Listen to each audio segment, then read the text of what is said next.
Okay, so in the last video, we set up the beginnings of a forensics database, and that we created a form that has 3 text boxes. You put a value into each text box. When you hit the button, it takes these values, uses them as the criteria for a query, and the query returns any record that has those 3 exact matches. So the follow-up question is, okay, what if we're not putting in these values? What if instead we have a value that's in between these two? So this one was like 7.2 and this was 10, so you had a range. So what if something's in the middle of the range? Can you do that? And the answer is absolutely you can. And it only takes a little tweak to what we have here. But we don't want to throw away what we have. The idea of a database is you give more options. So what we're going to do is we're going to add another text field here and then another button. Since the macro is attached to the button, we don't lose that work. We're going to have a separate button with its own macro. So let's get into it. Now, the first problem we're going to have is a data conversion issue, because if you recall, we saved the data in here, the numbers, as text. We're going to have to re-import, because if you try to convert from text to number, the decimal point gets lost. So external data, new data source, from file, Excel. Going to click on browse, make sure it says import the source into a new table. You select the proper location. Click OK. Again, first row contains column headers. Next. And you're just going to make sure that it's saying it's a double. And it is. So it's a number. And the next, we don't want a primary key. Next, we'll call this, let's just call this second table. That's one of the problems with naming something main or primary or whatever. Depending on the scope of the database, that may increasingly become inaccurate. So you'll probably want to name the table after a little bit more specific as to what's in it. We'll finish. Not going to save the import steps. And now what we're going to do is we're going to go to Home, View, Design View, and add a new text box.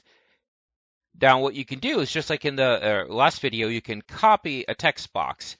Just make sure if you're copying something that there isn't anything attached to it, because you may forget that there is some kind of event procedure, or there's a data source or something that's controlling this, and if you don't remember that that's there, you could have unexpected consequences.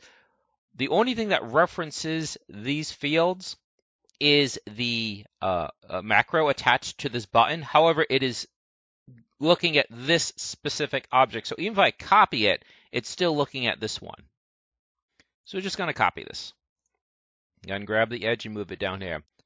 And just to clarify that, if you were to go into the query, what you would see, again, is that it is specifically looking for text 1.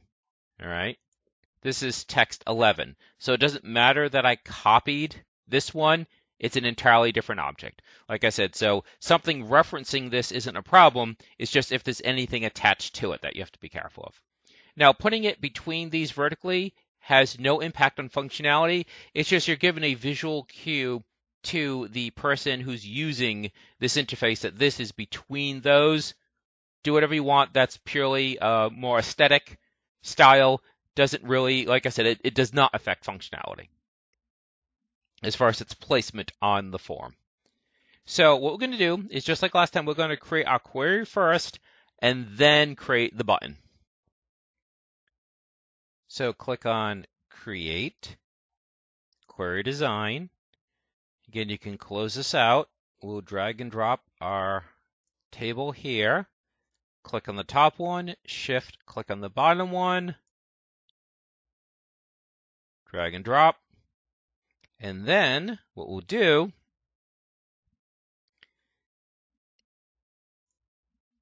we'll just expand these out. So again, we're trying to set criteria based on the text field in the form. So right-click, Build, forensics. And again, you're just drilling down from general to specific, starting at the database, drilling down into form, drilling down to loaded forms. And it's text 11, value. Now, if you don't put in any operators, greater than, less than, it presumes equal. But this might be a little counterintuitive, so let's put this in. So, less than, and then OK. Now you're looking minimum weight, and you're saying this is less than minimum weight. Nope, it's saying that minimum weight is less than the value put into that. So you're just kind of reading top to bottom. You say minimum weight, the value in this field needs to be less than this. Therefore, this one will be greater than. So it's just when you see the less than and greater than, it makes it look like you're going outside the bounds. So you just kind of have to read it through. So minimum weight is less than what's in the criteria. Maximum weight is going to be greater than what's in the criteria.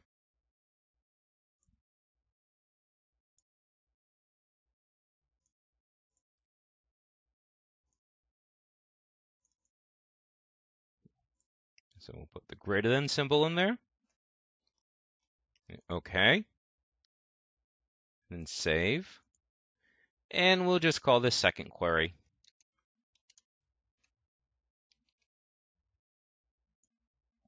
All right, so we have now created our query. So we can close that. And now we need to add our button. So we go back to design, click on the button, left click, hold, drag, and let go. Again, it's in miscellaneous, run query. Next, we want to run the second query. Next. And we can just say find range. Again, the caption has no impact on what the button is doing. Next, finish. And that, we'll save it, that should do it. So now we have this new text field. They put a value into it. When you click the button, it runs a query. The query looks to see for values that are below this or records where both the min weight value is below this and the max weight value is above this. So let's go ahead and click on View. And put in 8. We know there are some that have a 7.2 to 10 range. And there you go. So min weight 7.2, max weight 10. Let's close that. And let's go to our table to see what else is out there. Some of these really aren't a range. So that's the only thing. With this, it's saying greater than or less than. So you need it to also be equal. So say we do 3, find range, because it isn't greater than or less than 3, it's equal to. So let's just make an adjustment for that. So right click, second query, design view, less than, equal to, greater than, equal to, save, close, try it again. And there we go. So just like that, you can set it so it also finds equal. All right, so I think that was all that was asked. They wanted to see if you could put in a range. I think there was there might be one other thing that they asked for, but it probably should be better as a separate video.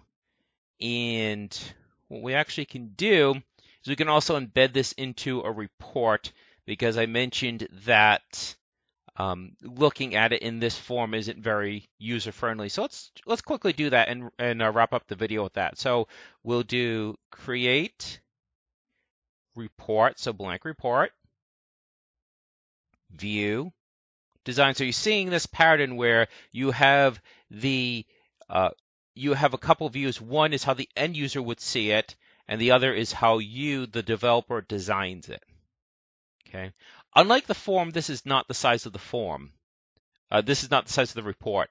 This is the amount of space that will be repeated for each and every record. So when you're designing your report, you're really going to like shrink this up, and it's going to look wrong until it runs. Because again, with the form, it's basically your canvas. This is the canvas per record. So what we need to do is we need to associate the query results with this report. So right now we have the report as a whole selected. So if we go up to Design, we go to Property Sheet, we go to Data, Record Source, and it'll be Second Query. And then now that we've associated a record source with this object, now we have fields we can choose from. And then what you can do is you just drag these onto the form. Excuse, I keep saying form. I'm so sorry. Onto the report. And you don't have to include all the values. When I'm testing, I like to see the values that I've entered to make sure for troubleshooting purposes. But in yours, you may feel that you don't need to include those values because the person typed in the value. But I tend to put all the values in there so I make sure that the records make sense. So it's more of a troubleshooting justification rather than an end user benefit. Whoops, I didn't mean to do that.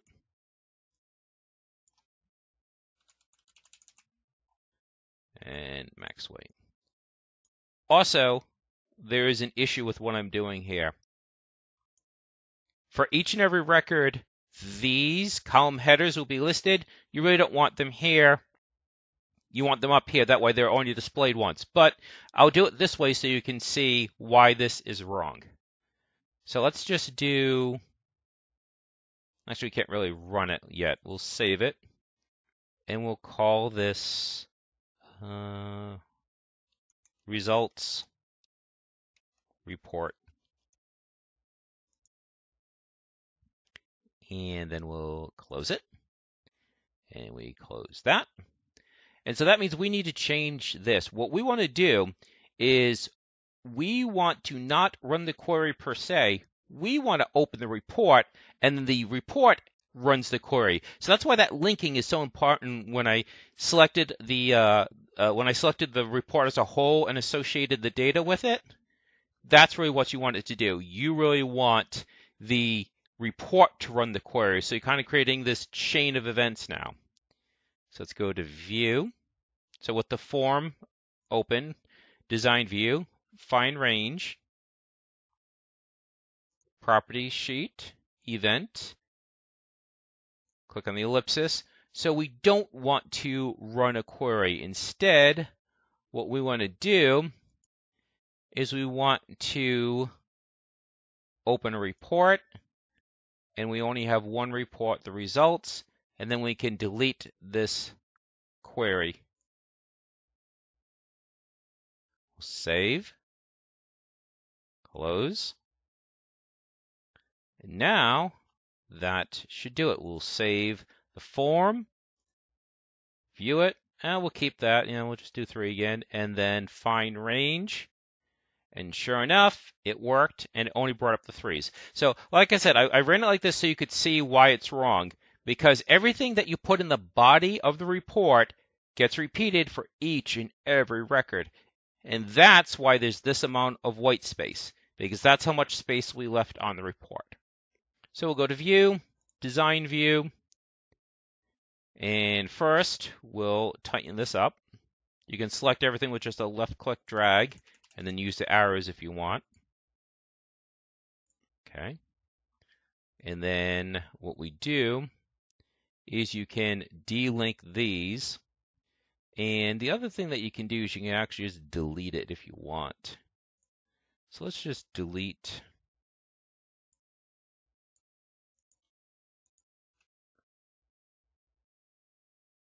and then you can just add labels up here.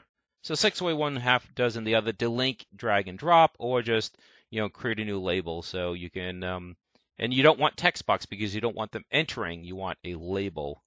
You can just drag that and say cartridge. But I don't want to waste your time, so I won't do all those, but you'll see how this plays out differently now. Okay, we'll save that. Close it. And let's do a different one. Let's do 8. Find range.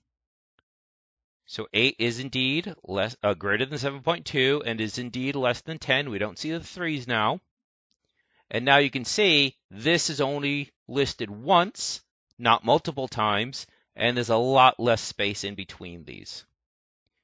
So I think that should do it. I think that's good for this video. I'll check to see what the other requests were, but I think this is a good cutoff because now rather than having this kind of not so great to look at spreadsheet or datasheet view as they call it in Access, you actually have a report and then you can just clean it up. You can put a label for the title like we did for the form.